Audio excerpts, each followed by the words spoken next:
ఆయనెవరో చెప్పడం కాదు, అసలు విషయం నేనే చెబుతా. స్వయంగా ఆత్మకథ రాస్తా. వాస్తవాలు అందరికీ చెబుతా. రాహుల్ గాంధీ చెప్పడం వల్లే సోనియా పీఎం పదవి చేపట్టలేదంటూ నట్వర్ సింగ్ చేసిన కామెంట్స్ పై కాంగ్రెస్ అధినేత్రి ఇచ్చిన కౌంటర్ ఇది. ఆత్మకథలో ఏముంటుంది? ఏ కొత్త విషయాలు బయటికి రానున్నాయి అనేదే ఇప్పుడు దేశంలో చర్చనీయాంశమైంది. సోనియా ప్రధాని పదవిపై నట్వర్ సింగ్ చేసిన కామెంట్స్ పొలిటికల్ గా దుమారం రేపాయి. నట్వర్ సింగ్ ఇష్యూలో కాంగ్రెస్ ను ఇరుకున పెట్టాలని బీజేపీ ట్రై చేసింది. అధినేత్రి సోనియా నేరుగా స్పందించడంతో విమర్శకులంతా సైలెంట్ అయిపోయారు.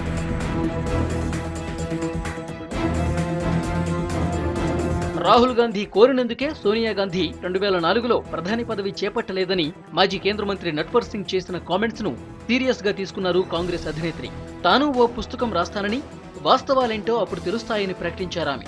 అత్త ఇందిరాగాంధీని కాల్చి చంపటం కళ్లారా చూశానని, భర్త రాజీవ్ గాంధీ దారుణ హత్య కళ్ల ముందే మెదులుతుందని సోనియా ఆవేదన వ్యక్తం చేశారు. కొంతమంది చేసే కామెంట్స్ తాను పట్టించుకోవటం మానేశానని చెప్పిన సోనియా ఎవరు ఏ కామెంట్ చేసినా బాధపడనని అన్నారు. సొంతంగా రాసే పుస్తకంలో అందరూ వాస్తవాలు తెలుసుకుంటారని ప్రజలకు సందేశం పంపారు సోనియా.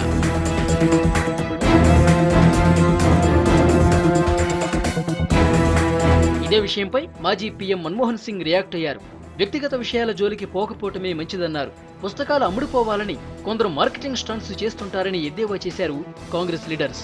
हालांकि मैंने किताब पढ़ी भी नहीं है और मैंने करण थापर जी का इंटरव्यू भी नहीं देखा है.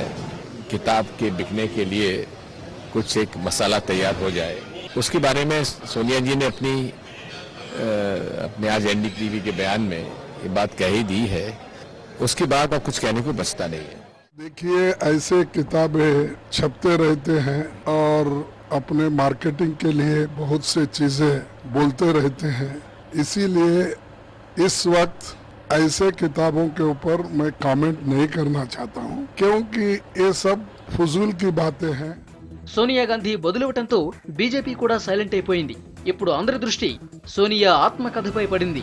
సుదీర్ఘ రాజకీయ అనుభవం, కకావికలమైన కాంగ్రెస్ పార్టీని అధికారంలోకి తీసుకురావటం వెనుక సోనియా పడిన కష్టం, నేతలందరినీ ఒకే తాటిపైకి తెచ్చిన నాయకత్వం, ఇలా తన సమర్థతను, ప్రతికూలతలను, సమస్యలకు పరిష్కారాలను సోనియా ఎలా ఆవిష్కరిస్తారన్నది అందరిలో ఆసక్తి రేపుతోంది.